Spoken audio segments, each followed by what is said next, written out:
We had our annual general meeting. We placed our first vice president, second vice president, and our secretary in place. So we had Dan Verdun, his name stood as first vice president.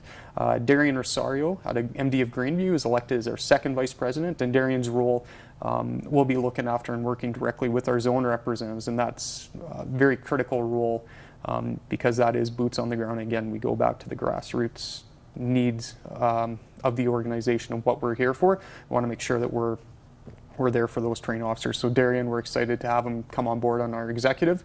Amy West is in as our secretary again, so we look forward to having her on, and she's done some amazing work at this point in our first year getting things up and running.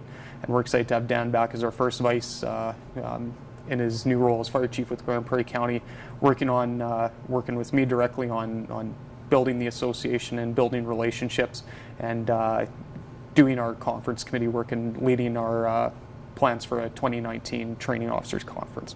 At our strategic planning meeting, we went over some of the changes we made to the bylaws to allow for electronic voting to elect zone representatives, division representatives, and our executive. We discussed our communication. So again, one of our core values is effective, efficient communication, make sure we're getting information out and we're also taking information in. So that was a key point in our strategic planning meeting. So with that, we are working on increasing the efficiency of the website and making sure that we increase access and increase information available on that. We are also changing our email service, and we'll have a different email account coming up. We had some challenges with our Gmail account, and it was getting blocked by certain servers. We're also adding a Twitter and an Instagram account, so various means of social media, as well as we're going to maintain the Facebook site. So there'll be a lot more information coming out and a lot more means to access information going forward. Next, we talked about our zones and how they need to operate going forward now that we have all of our zone reps and our division reps in place in the north, central, and south.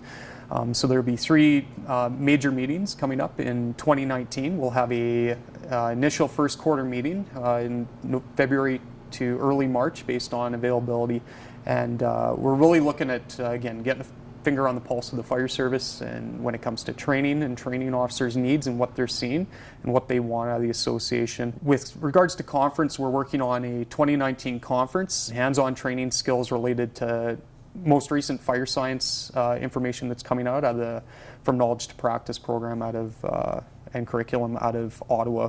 They worked on over the last 5 years that they received provincial and federal as well as different municipal funding from, and a lot of that came from Alberta directly through a couple different departments and through different organizations. The other one was we were looking at a nozzle forward program to bring up, and again, that's a back to basics hands-on program where it's focused on basic firefighting skills, but again, anytime we're going to be mastering our craft or improving, going back to basics and using those tools and bringing in those sessions are important for instructors to go back, and we can always learn new information. That's what we're looking at for our conference. We're still looking for people to step up to assist on some committees. So we have resolution committee because there's some resolutions that people want to put forward, so we want to work on those.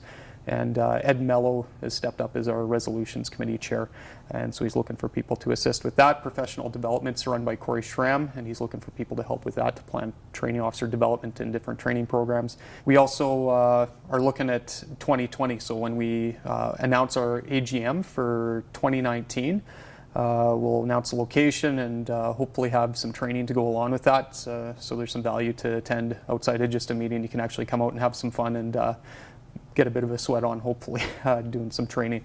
So that's what we'll look at for later on in the year, is having an AGM, and then we can build on successes and any lessons we learn this year as we continue to grow and work with our other organizations and affiliate associations, and plan for 2020 and beyond.